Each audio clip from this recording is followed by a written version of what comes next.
സ്നേഹമുള്ള വൈദ്യുതി ഉപഭോക്താക്കളെ, കേരളത്തിലെ വൈദ്യുതി ഉപയോഗം ദിനം പ്രതി വർദ്ധിച്ചു വരികയാണ്. പ്രത്യേകിച്ച് പീക്ക് സമയമായ രാത്രി 7 മണി മുതൽ 1 മണി വരെയുള്ള സമയങ്ങളിൽ സാധാരണ വർഷങ്ങളിൽ നിന്ന് വ്യത്യസ്തമായി ചൂട് വളരെയധികം കൂടി വരികയാണ്.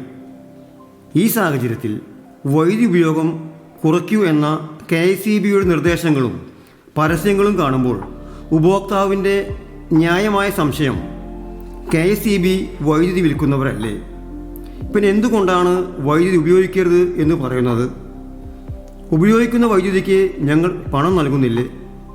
പിന്നെ എന്തിനാണ് പീക്ക് സമയത്ത് ഉപയോഗം കുറയ്ക്കൂ എന്ന് പറയുന്നത്? വൈദ്യുതി ഉപയോഗിക്കരുത് എന്നല്ല KECB പറയുന്നത്, ആവശ്യത്തിന് ഉപയോഗിക്കുക തന്നെ വേണം. എന്നാൽ പീക്ക് സമയങ്ങളിൽ വൈദ്യുതി ഉപയോഗിക്കുമ്പോൾ ഉപഭോക്താവിന് കുറേ നഷ്ടങ്ങൾ ഉണ്ടാകുന്നുണ്ട്.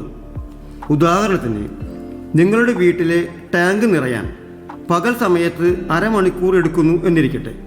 ഇതിനുള്ള വൈദ്യുതി ബിൽ 5 രൂപ. ഇനി പീക്ക് സമയത്താണ് ടാങ്ക് നിറയ്ക്കുന്നതെങ്കിൽ വോൾട്ടേജ് കുറഞ്ഞ സമയമായതുകൊണ്ട് ടാങ്ക് നിറയാൻ 45 മിനിറ്റ് എടുക്കുകയും വൈദ്യുതി ബിൽ 7.50 ആവുകയും ചെയ്യും.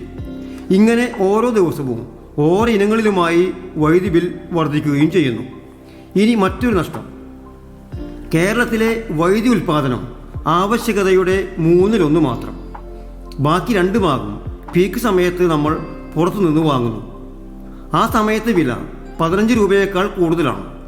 ഇങ്ങനെ KECBക്ക് കൂടുതൽ ചിലവായ തുക സർചാർജായി ഉപഭോക്താക്കളിൽ നിന്ന് വാങ്ങുവാൻ KECBയോട് റെഗുലേറ്ററി കമ്മീഷൻ ആവശ്യപ്പെടും. അപ്പോൾ ഈ ഇനത്തിലും ജനങ്ങൾക്ക് കൂടുതൽ ബിൽ നൽകേണ്ടി വരുന്നു. കൂടാതെ രാത്രി അഥവാ പീക്ക് സമയത്ത് ഉപയോഗം കൂടുമ്പോൾ കറണ്ട് കൂടുന്നത് മൂലം ട്രാൻസ്ഫോർമറിലെ ഫ്യൂസ് പോവുകയും വൈദ്യുതി ഇടയ്ക്കിടയ്ക്ക് പോവുകയും ചെയ്യുന്നു. അതുകൊണ്ട് രാത്രികാലങ്ങളിൽ ലൈറ്റ്, ഫാൻ, AC എന്നിവ ഉപയോഗിക്കരുത് എന്നല്ല, നമുക്ക് മാറ്റിവെക്കാവുന്ന മോട്ടോറിൻ്റെ ഉപയോഗം, വൈദ്യുതി വാഹനങ്ങളുടെ ചാർജിംഗ്, ഇസ്തിരിപ്പെട്ടി, washing machine, induction cooker, mixie, grinder എന്നിവയുടെ ഉപയോഗം മറ്റു സമയങ്ങളിലേക്ക് മാറ്റി വൈദ്യുതി ബില്ലിൽ വളരെയധികം കുറയ്ക്കുവാൻ നമുക്ക് കഴിയും. അതുപോലെ ACയുടെ ഊഷ്മാവ് 27 ഡിഗ്രി സെൻറ്റിഗ്രേഡിൽ സെറ്റ് ചെയ്ത് മതിയാകും. അപ്പോഴും ആവശ്യത്തിന് തണുപ്പുണ്ടാകും. ഊഷ്മാവ് വളരെ താഴ്ത്തി വയ്ക്കുമ്പോൾ ACയുടെ കംപ്രസർ കൂടുതൽ സമയം പ്രവർത്തിക്കുകയും വൈദ്യുതി ബിൽ കൂടുകയും ചെയ്യുന്നു. പീക്ക് സമയത്ത് ഫ്രിഡ്ജ് ഓഫ് ചെയ്ത് രാത്രി കിടക്കുമ്പോൾ ഓൺ ചെയ്താൽ നിങ്ങൾക്ക് വൈദ്യുതി ലാഭിക്കുവാൻ കഴിയും. ഇത്തരം കാര്യങ്ങളിൽ ഗൗരവമായി ശ്രദ്ധിച്ച് പീക്ക് സമയത്തെ ഉപയോഗം നിയന്ത്രിച്ച് നിങ്ങളുടെ വൈദ്യുതി ബില്ലിൽ സാരമായ കുറവ് വരട്ടെ എന്ന് ആശംസിക്കുന്നു.